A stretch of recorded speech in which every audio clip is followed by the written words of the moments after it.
안녕하십니까. 광주 전남권 뉴스입니다. 검찰이 변호사법 위반으로 구속 기소한 브로커 사건과 관련해서 전현직 경찰관과 검찰 수사관들이 줄줄이 수사 선상에 올랐는데요. 이번엔 이 브로커가 부적절하게 자치단체 사업을 따냈다는 의혹이 불거졌습니다. 유승용 기자의 보도입니다. 브로커 사건과 관련해 이번엔 지자체 연루 의혹이 제기됐습니다. 브로커 성 씨가 가족명의회사 등을 통해 여러 지자체에서 데크 공사를 수주했는데 검경 인맥을 통해 수사를 무마해주고 공사를 따냈다는 겁니다. 한평 지역 단체는 한평군 내부 고발을 받았다며 이같이 주장했습니다. 검찰이 제대로 수사를 않는다고 했습니다. 연루된 자치단체는 여러 곳으로 알려져 있습니다. 지역의 사법기관과 자치단체가 결탁하여 세금과 공적 자원을 빼돌리는 부패이권 카르텔을 뿌리 뽑아라. 검찰은 브로커 성 씨를 지난 8월 재판에 넘겼습니다. 그런데 정작 사건의 발단이 된 가상화폐 사기 사건의 피의자 탁 씨에 대해서는 경찰에 구속 신청을 수차례 반려했고 이달 초에야 기소했습니다. 검찰은 전현직 경찰 간부들의 비위 의혹에 수사를 집중해왔는데 검찰 관련 인사나 정치인 이름까지 오르내리지만 본격적인 수사는 이루어지지 않았습니다. 성역 없이 엄정하게 수사해서 비위가 있는 것이 확인된다면 검찰이든 경찰이든 혹은 행정기관이든 그에 합당한 처벌을 받아야 한다고 생각합니다. 한편 검찰은 검사 출신 현직 판사 연루 의혹에 대해서도 들여다본 것으로 알려졌는데 수사 대상으로 한 바 없다며 부인했습니다. KBS 뉴스 유승용입니다. 쌀쌀한 겨울 날씨에 독감 의심 환자가 늘었습니다. 특히 단체 생활을 하는 어린이와 청소년 환자가 많은데 백신 접종률은 높지 않다고 합니다. 손민주 기자입니다. 이른 아침 광주의 한 아동병원입니다. 진료실마다 대기자가 몇 명씩 됩니다. 약만 좀 먹였는데 그 약까지 다 개월이니까 오늘 새벽 내내 또 열이 있었거든요. 주로 코로나19와 독감 때문에 병원을 찾은 어린이가 많습니다. A형 독감이어서 이제 주사 맞고 가야 될 것 같아요. 입원은 안 해도 된대요? 네. 이른 시간인데도 제 뒤로는 어린이 환자들로 붐비는데요. 대부분 기침이나 고열 증세로 내원했습니다. 11월 둘째 주 광주에서 외래 환자 1000명당 발생한 독감 의심 환자는 17명. 최근 5년과 비교하면 가장 높습니다. 연령별로 보면 만 7세에서 12세는 유행 기준 7배로 특히 어린이 의심 환자들이 많습니다. 하지만 예방 접종률은 상대적으로 낮습니다. 같은 무료 접종 대상인 노인은 목표 접종률을 거의 달성했는데 13세 이하 접종률은 50%대로 목표치인 75%에 한참 모자랍니다. 백신 접종이 급한데 와중에 일부 아동병원에서는 무료 백신이 동났습니다.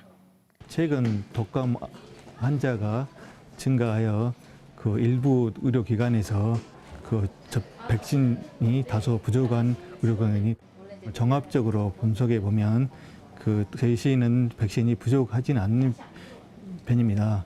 광주시는 지정 의료기관 중 백신이 떨어진 곳은 실시간 재고 모니터링을 통해 백신을 재분배하고 있다며 방문 전 재고를 확인하고 갈 것을 당부했습니다. KBS 뉴스 손민주입니다. 한평군이 다음 달 광주 군공항 유치 의향서 제출 여부를 묻는 여론조사를 추진하는 가운데 지역 주민들의 반발이 거세지고 있습니다. 전투비행장 강행 한평군수 파면투쟁본부는 어제 광주시청 앞에서 기자회견을 열고 최근 군공항 이전에 대한 한평군의 찬성 의견이 높아지고 있다는 광주연구원 여론조사와 관련해 광주시가 한평 군민의 여론을 조작하고 있다고 주장했습니다. 광주 전투비행장 한평 이전 저지 범군민대책위도 이상익 한평군수가 광주시장과 정치적 협잡으로 여론조사를 추진하려 하고 있다고 비난했습니다.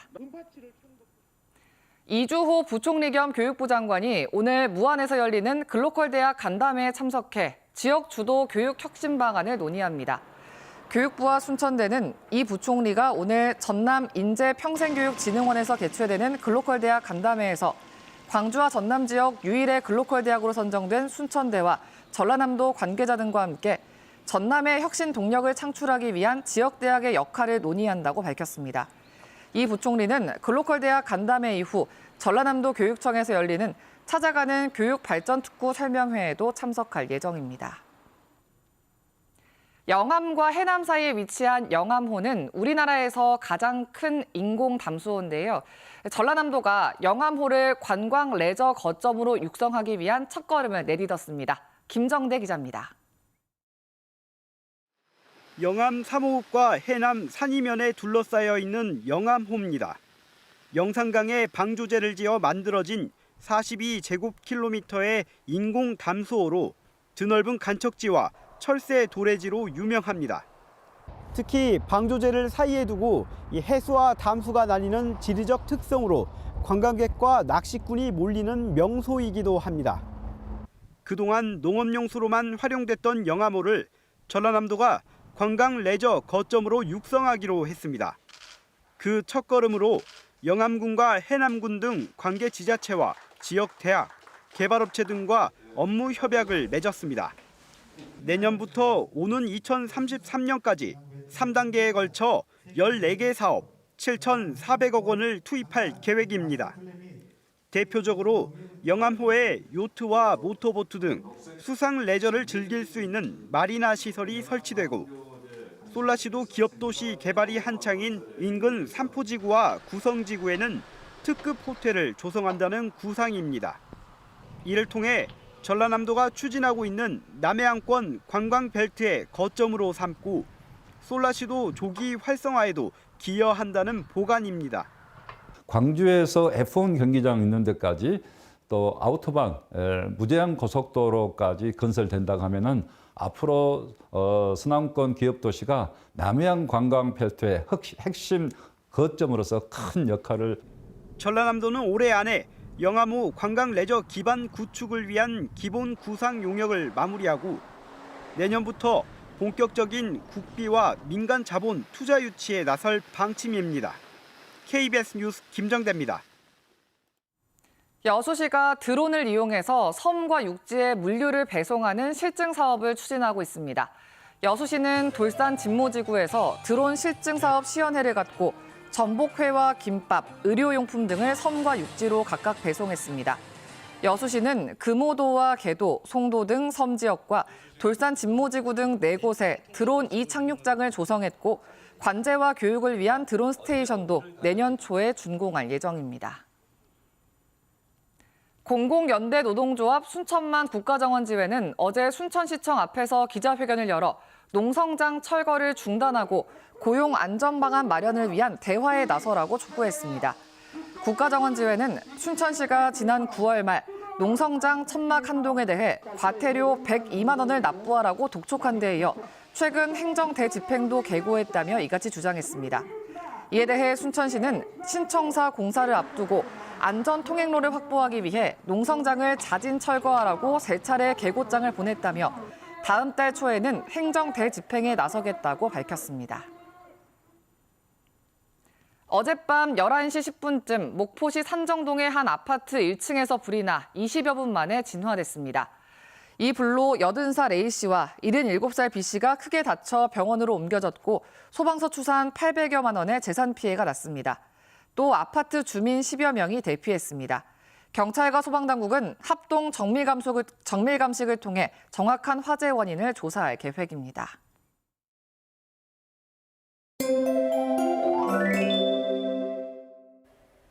오늘 큰 일교차에 대비하셔야겠습니다. 아침 기온은 어제보다 1도에서 4도가량 더 낮은데요. 광주의 아침 최저 기온 2.3도, 보성과 곡성 등 일부 지역에서는 영하 2도 안팎으로 춥습니다. 다행히도 낮부터는 서서히 추위가 누그러지겠습니다. 낮 기온은 17도까지 오르면서 어제보다 2도가량 높겠고요. 내일은 오늘보다도 기온이 더 높겠습니다. 평년보다 3도에서 5도가량 더 높게 오르며 오늘과 내일 포근하겠습니다. 오늘 하늘도 대체로 맑겠고요. 공기도 깨끗하겠습니다. 다만 아침까지 안개가 짙게 끼면서 가시거리가 1km 미만으로 짧겠습니다. 다음 자세한 지역별 기온입니다. 아침 기온 어제보다 1도에서 4도가량 낮은데요. 내륙 지역은 0도 안팎까지 떨어진 곳들 많습니다. 따뜻한 옷차림 하셔야겠고요. 낮 기온은 담양 17도, 화순 18도까지 오르겠습니다. 순천의 낮 최고 기온 19도, 곡성 17도로 포근하겠습니다. 목포의 한낮 기온 15도, 영암 17도, 장흥 18도로 어제보다 1도에서 3도가량 높겠고요. 신안을 비롯한 도서 지역은 15도가 예상됩니다. 바다의 물결은 전해상에서 비교적 잔잔하겠습니다. 내일 낮부터 차차 흐려지겠고요. 금요일에는 한파와 함께 눈이나 비가 내리겠습니다. 날씨였습니다. 11월 21일 뉴스광장 마칩니다. 시청해주신 여러분 고맙습니다.